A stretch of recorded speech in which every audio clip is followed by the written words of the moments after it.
Hello class.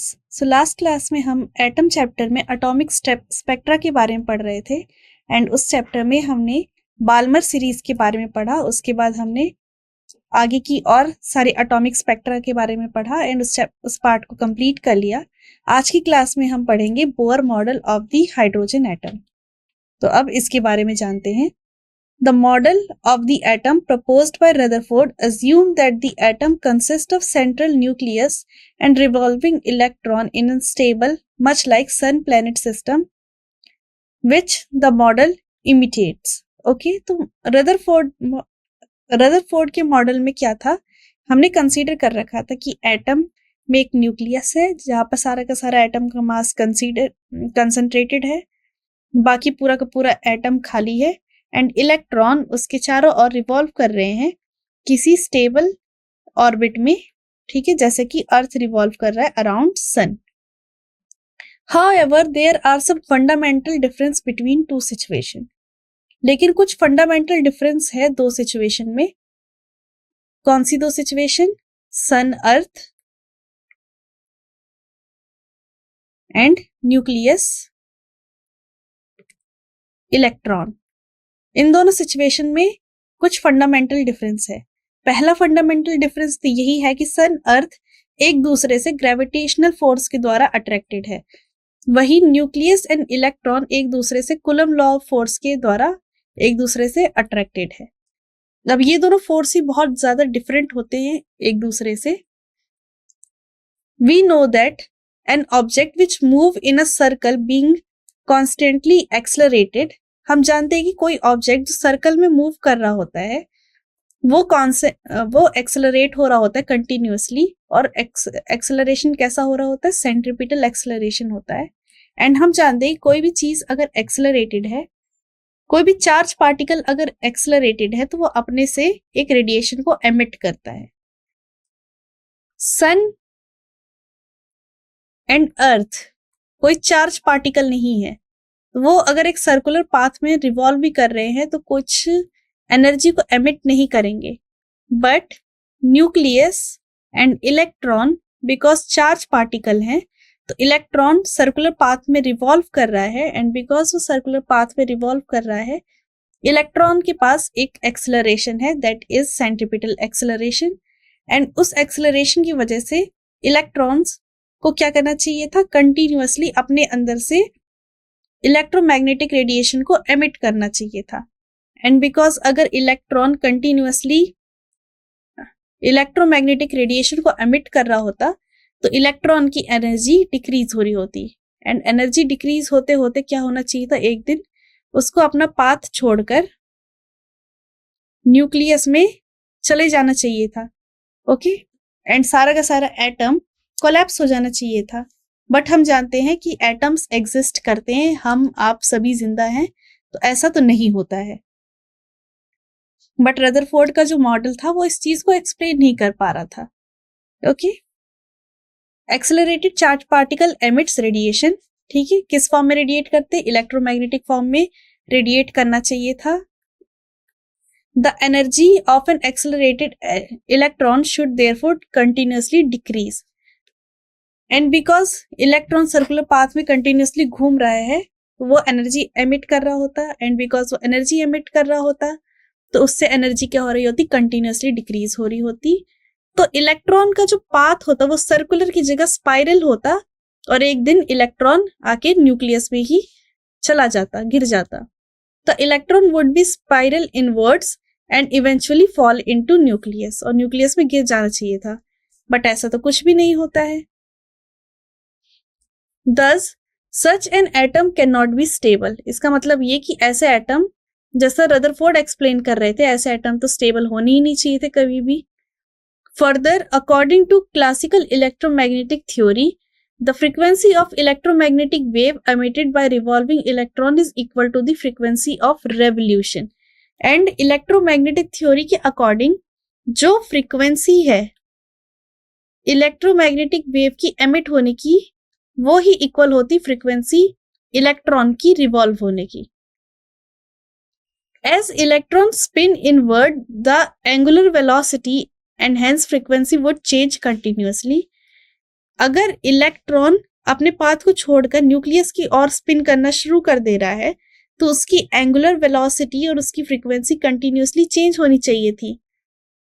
इसका मतलब ये कि अगर इलेक्ट्रॉन की फ्रीक्वेंसी कंटिन्यूस चेंज हो रही है तो लाइट के एमिट होने की फ्रीक्वेंसी इलेक्ट्रॉन से वो भी कंटिन्यूसली चेंज होनी चाहिए थी। क्योंकि ये उसका डायग्राम है कि इलेक्ट्रॉन घूमते घूमते न्यूक्लियस में ही चला जाना चाहिए था। इसका मतलब हमें कोई दूसरा स्पेक्ट्रम मिलना चाहिए था।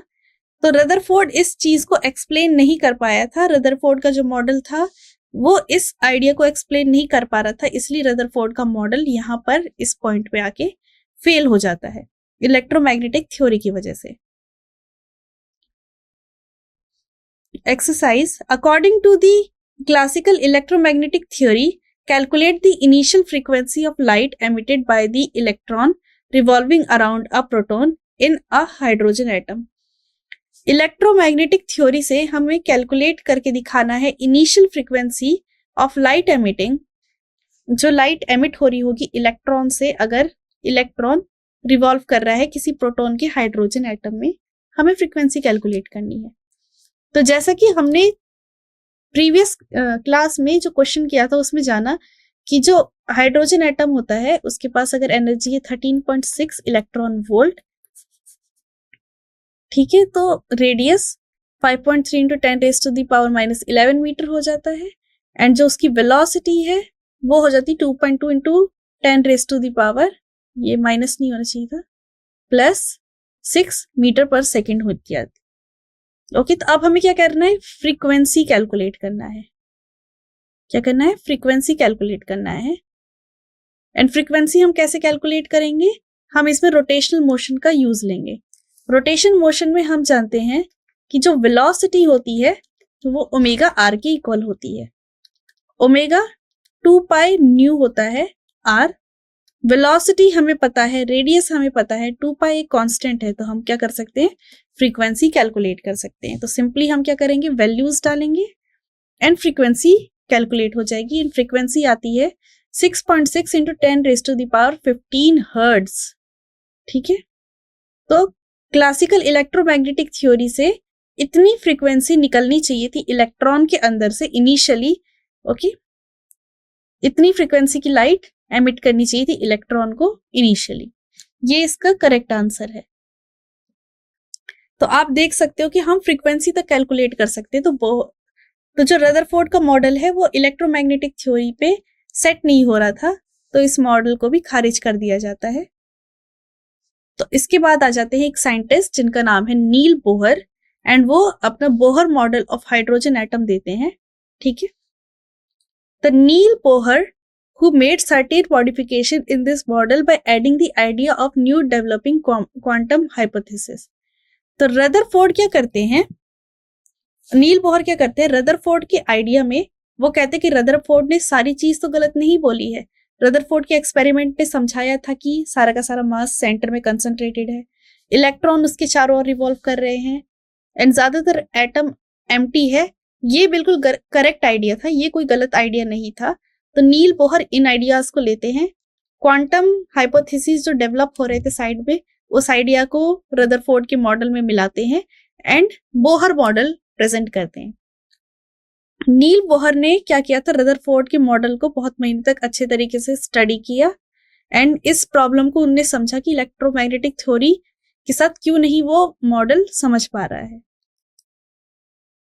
ठीक है, तो रदरफोर्ड ने कंक्लूड किया that in spite of the success of electromagnetic theory in explanation of large scale phenomena, it could not be applied to the process of atomic scale. तो बोहर ने इन द एंड दोनों problem को study करने के बाद conclude किया कि जो इलेक्ट्रोमैग्नेटिक थ्योरी है वो बड़े स्केल में लग सकती है, बट एटॉमिक स्केल पे जब हम एटम के अंदर बात कर रहे हैं तो उसमें क्या हो सकता है, जो इलेक्ट्रोमैग्नेटिक थ्योरी है वो अप्लाई नहीं हो सकती, कोई दूसरी थ्योरी ही अप्लाई होगी। एंड वो दूसरी थ्योरी कौन सी होती है जो एटम के अंदर अप्लाई हो रही होती है, वो हमें पता चलती है कि वो क्वांटम थ्योरीज होती हैं। तो उसी के बारे में जानते हैं। It become clear that a fairly radical departure from the established principle of classical mechanics and electromagnetism would be needed to understand the structure of atom and relation of atomic structure to atomic structure spectra. ठीक है, तो ये चीज तो हमें clear है कि classical mechanics की जो प्रिंसिपल है एंड क्लासिकल इलेक्ट्रोमैग्नेटिक के जो प्रिंसिपल है वो अटोमिक स्ट्रक्चर और अटोमिक स्पेक्ट्रा को समझने में जरूर यूजफुल है, बट एटम के अंदर क्या चल रहा है, इलेक्ट्रॉन क्यों रिवॉल्व कर रहा है, वो उस चीज को एक्सप्लेन नहीं कर सकती है। हमें क्वांटम थ्योरी की जरूरत पड़ती है। तो बोहर ने क्या किया, क्लासिकल एंड क्वांटम थ्योरीज को मिलाया एंड बोहर ने क्या किया, 3 पॉस्टुलेट्स अपने दिए, 3 पॉस्टुलेट्स उन्हें दिए जो एक्सप्लेन कर सके एटम को। उन पॉस्टुलेट में से पहला पॉस्टुलेट, ओके, ये बहुत इंपॉर्टेंट पॉइंट में आ गए, पॉस्टुलेट्स एग्जाम्स में पूछ भी लिए जाते हैं तो हमें पता होना चाहिए। तो पहला पॉस्टुलेट था Bohr, first postulate was that an electron is an atom could revolve in a certain stable orbit without emission of radiate energy, contrary of the prediction of the electromagnetic theory. Bohr ने सबसे पहले तो यही कहा कि electrons एक नहीं बहुत सारे स्टेबल ऑर्बिट में रिवॉल्व करते हैं विदाउट रेडिएटिंग एनर्जी, कोई एनर्जी को रेडिएट करे बिना। ठीक है, according to this postulate each atom has certain definite stable state in which it can exist. तो बोहर ने ये बताया कि हर एक एटम के अंदर बहुत सारे स्टेबल स्टेशनरी स्टेट्स एग्जिस्ट करते हैं जहां पर इलेक्ट्रॉन एग्जिस्ट कर सकते हैं, रिवॉल्व कर सकते हैं न्यूक्लियस के चारों ओर विदाउट रेडिएटिंग दी एनर्जी। ठीक है, एंड सारे स्टेट के पास एक टोटल डेफिनेट एनर्जी होती है। रदर बोहर ने इन स्टेबल स्टेट को नाम दिया stationary state of the atom. जिन पाथ पे इलेक्ट्रॉन रिवॉल्व करेंगे उस पाथ को बोहर ने नाम दिया stationary state of the atom. Second postulate ये था, यहां पर थोड़ा क्वांटम मैकेनिक्स मिक्स हो जाता है। ठीक है, this postulate state that the electron revolve around the nucleus only on those orbit which has angular momentum in some integral multiple of h upon 2 pi. Bohr ने कुछ कैलकुलेशन करी, उसके बाद बोहर ने जाना कि जो एटम, जो इलेक्ट्रॉन है न्यूक्लियस के चारों ओर उन स्टेबल पाथ्स पे मूव कर सकते हैं जिनका angular momentum h upon 2 pi के इक्वल होगा, किसी integral multiple of h upon 2 pi. L अगर हमारा टोटल एंगुलर मोमेंटम है तो वो इक्वल हो जाएगा NH अपॉन 2 पाई। ये बहुत ज्यादा इंपॉर्टेंट है, एंगुलर मोमेंटम से बहुत क्वेश्चन आते हैं एंड ये फॉर्मूला याद रखना है जहां पर h प्लैंक्स कांस्टेंट है एंड h की वैल्यू हमें याद है 6.6 into 10 raised to the power -34 and h upon 2 pi को कभी कभी h क्रॉस से भी रिप्रेजेंट कर दिया जाता है, तो ये रिप्रेजेंटेशन भी हमें ध्यान रखना है एंड एंगुलर मोमेंटम का फॉर्मूला पता होना चाहिए। तो बोहर ने सेकंड पॉस्टुलेट में ये कहा कि इलेक्ट्रॉन उन्हीं पाथ में रिवॉल्व करेंगे जिन पाथ का angular momentum integral multiple, n कोई भी इंटीजर है, integral multiple of h upon 2 pi के इक्वल होगा, उन्हीं पाथ में रिवॉल्व करेंगे। ओके, थर्ड पॉस्टुलेट है, बोहर का थर्ड पॉस्टुलेट है, वो इनकॉर्पोरेट करता है atomic theory and early quantum concept का जो प्लैंक और आइंस्टाइन ने किया है। It stated that the electron might be transiting from one to another. अच्छा, ये बहुत ज्यादा ही इंपॉर्टेंट है। ये हमारे पास 2 ऑर्बिट है, इलेक्ट्रॉन इस ऑर्बिट में है। ओके, बोहर ने बताया कि इलेक्ट्रॉन एनर्जी गेन करके एक ऑर्बिट से दूसरी ऑर्बिट में जंप कर सकता है, वहां पर around 10 raised to the power -8 second रुक के, हायर स्टेट जिसे बोलेंगे, रुक कर अपनी वापस से पुरानी स्टेट में आ सकता है एंड जब वो पुरानी स्टेट में आ रहा होगा तो वो एनर्जी को रेडिएट करेगा एंड ये रेडिएटेड एनर्जी h न्यू के इक्वल होगी, integral multiple of h new. ये था थर्ड पॉस्टुलेट। इसका मतलब ये कि जो एनर्जी होती है, अगर ये एनर्जी इनिशियल है एंड ये एनर्जी फाइनल है, ओके, तो फाइनल से इनिशियल पे जाने के लिए कितनी एनर्जी रेडिएट करी, एच न्यू एनर्जी रेडिएट करी तो एच न्यू किसके इक्वल हो जाएगा, ई इनिशियल माइनस ई फाइनल, जहां पर ई इनिशियल की वैल्यू ज्यादा है ई फाइनल से। ये फॉर्मूला डेवलप किया आइंस्टाइन एंड प्लैंक के आइडियाज को समझने के बाद बोहर ने। ठीक है,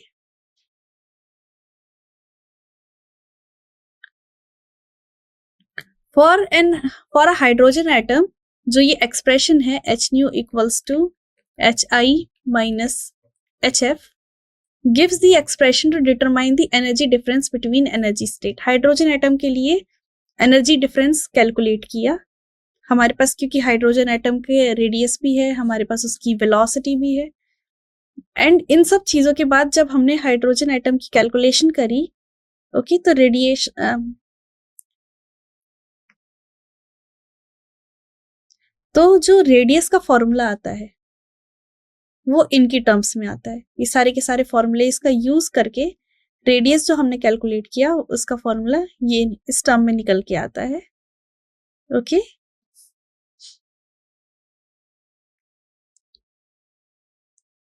सिमिलरली ऐसे ही हम एनर्जी भी कैलकुलेट कर सकते हैं। एनर्जी ये निकल के आ रही होती है माइनस एम ई की पावर 4 अपॉन 8n²। ये पूरे फॉर्मूलेज हमें याद नहीं रखने होते, हमें बस ये पता होना चाहिए कि n² की इनवर्सली प्रोपोर्शनल है कि डायरेक्टली प्रोपोर्शनल है। तो ये हमारी एनर्जी, ये हमारा रेडियस, ठीक है, इनवर्सली प्रोपोर्शनल का रिलेशन है। एंड अगर इलेक्ट्रॉन वोल्ट में बात करें तो हाइड्रोजन एटम की जो किसी भी एटम के लिए energy -13.6 divided by n² EV के इक्वल आता है। ओके, और जो नेगेटिव एनर्जी में जो नेगेटिव साइन है वो बस इसी चीज को इंडिकेट कर रहा है कि इलेक्ट्रॉन क्या है, बाउंड है, और टोटल एनर्जी को हमने इलेक्ट्रॉन वोल्ट्स में निकाला है, और इलेक्ट्रॉन क्या है, बाउंड है। अब हम बात करते हैं एनर्जी लेवल्स के बारे में। ओके, अब बिकॉज हमें पता चल गया है कि बहुत सारी स्टेबल स्टेशनरी स्टेट्स हैं जहां पर इलेक्ट्रॉन्स जंप कर सकते हैं, जंप करने के बाद अपनी पुरानी स्टेट में भी वापस आ सकते हैं, तो डिफरेंट डिफरेंट एनर्जी लेवल्स बन गए हैं। तो उसी को हम अब इस टॉपिक में डिस्कस करेंगे। The energy of an atom is least negative when the electron is in the orbit close to the nucleus. जो एटम की एनर्जी होती है वो सबसे कम नेगेटिव उस पॉइंट पे होती है जब क्या हो रहा होता है, इलेक्ट्रॉन न्यूक्लियस के सबसे क्लोजेस्ट होता है। जैसे जैसे n की वैल्यू बढ़ती जाती है, n की एनर्जी की वैल्यू बढ़ती जाती है, एंड वो क्या कर रहे होते हैं, बाहर जाने की कोशिश करने लग जाते हैं। तो जो लोवेस्ट स्टेट होती है उसे ग्राउंड स्टेट कहते हैं, एंड उस एनर्जी पे जिसपे इलेक्ट्रॉन फ्री हो जाते हैं उसे आयनाइजेशन एनर्जी कही जाती है। एंड इससे क्या होता है, एक ग्राफ हम ड्रॉ कर पाते हैं।